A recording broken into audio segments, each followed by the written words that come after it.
Thanks for joining us. We're here with one of our staff members, Elena, during August, which is National Breastfeeding Month. We're celebrating the second week of August, which is Native Breastfeeding Week. So we're going to hear about Elena's journey in breastfeeding. Hi, my name is Elena Hanks. I am a therapist in the Department of Behavioral Health, and I'm Ojibwe.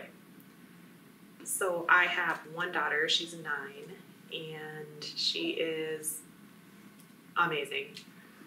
But I was really lucky and able to breastfeed for 2 years, 2.5. And so it was probably like one of the best things I did for her. It was like the perfect way to bond and build that connection between mom and baby. Now that I have done the whole counseling program and I'm a therapist and I work with trauma and I work with kids and adults and everything in between, I can totally see the importance of building attachment. And I can totally see how breastfeeding like really connected us and built those strong like bases for attachment. During my undergrad is when she was born, so I was kind of like in the middle of my bachelor's degree and I was studying English. And so I think that my university just really wasn't prepared at all for it. My university had no concept of what to do with like a full-grown adult walking in with like an infant strapped to her chest. Like I had the little baby sling and she was 3 months old when I started classes on campus.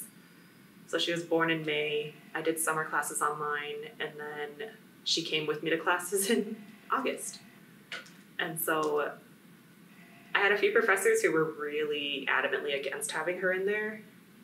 They were like, that seems really distracting. I'm like, look, it's like I'm wearing a big sweater. Like she's all strapped in right here. You can't even see her. If she gets upset, she's breastfeeding. Like I don't need to go make a bottle or anything like that. And they were like, well, that sounds even worse. Like, absolutely not. Don't bring her in this class. And then I had other professors who were like, sure, cool, a baby. That sounds great.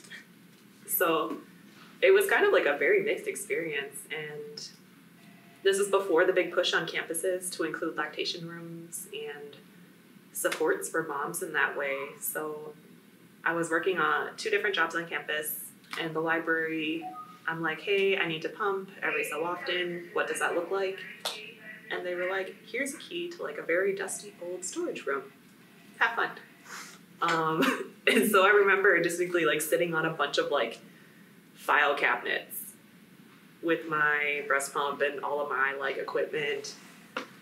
So now they have like a beautiful nursing room and lactation supports and time off built into it. They had to like extend my, the time I had to work, my shifts, to include the pumping time because, right, student workers don't have the same protections as employees. So it's not like it was built into my position to have that time to go nurse or pump or whatever. And so the other nice thing about being on campus, though, was that students could babysit. And so I could drop my daughter off at the American Indian Student Center with a couple younger students.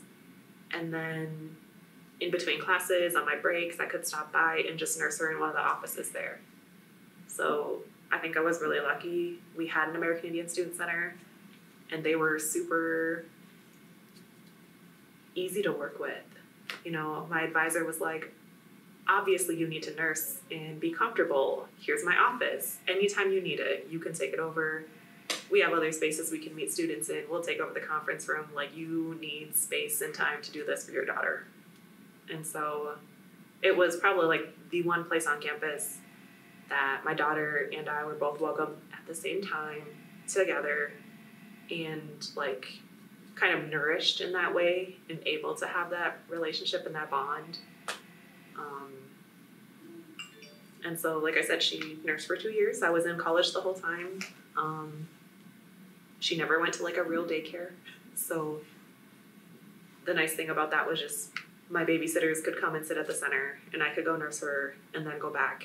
And eventually we eliminated the need to pump just because she was on campus all the time with me. And I think I honestly think that like breastfeeding is magic in a lot of different ways because she's never sick now. She's 9. She's almost never out of school because she's never sick. She doesn't really get like the ear infections. I remember my sister getting a lot of ear infections when she was bottle fed. Azalea is almost never sick, and we do really have like a very strong bond. And now being 9, we have a lot of conversations around body safety and what that looks like. But because she was nursing for so long, we also are able to talk about your body and what that means and what all your parts do and why we have them and the functionality of it, the gift of it, and all of those pieces that I don't think we would have the same language for if she hadn't been nursing for so long. Because she can still remember it, right? And now she's old enough to like look back and wonder about babies and what their role is, and the whole concept of breastfeeding has been able to open up doors to conversations that she needs to have for safety, for building her own self-awareness and her own self-esteem. So I love my experiences. Would do again if I had another child, 100%. I think my biggest like lesson through it was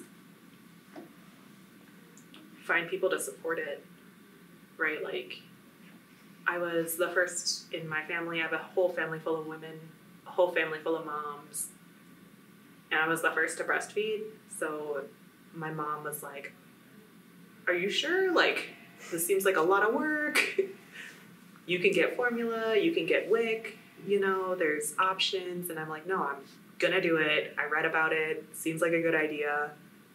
And after I was able to like try to explain it to her and talk her into it, she was on board and supported it. And the same with like all of my friends who didn't have babies at that point or did. So finding like people to support it was really important. Staying super hydrated was really important. Like the more water I drank, the better I produced milk. And honestly, I think that's like the time in my life where I was the most aware and conscious of what I put into my body, because there's, right, what you eat, they're gonna eat. So pregnancy and nursing was probably the healthiest I've ever been in my life, because I was like, man, she doesn't need to eat McChickens every day. Like, it's just not ideal. So I spent a lot of time like making sure that I ate enough folate and spinach and iron and all of those things that I knew I was supposed to eat vaguely. But it's the time in my life where I committed the most to like eating healthy foods, buying organic foods when I could afford it, and drinking enough water. And I think that's awesome. all I got. Well, thank you so much, Elena, for sharing with us your story. That's very beautiful. Thank you so much. Yeah, thank you.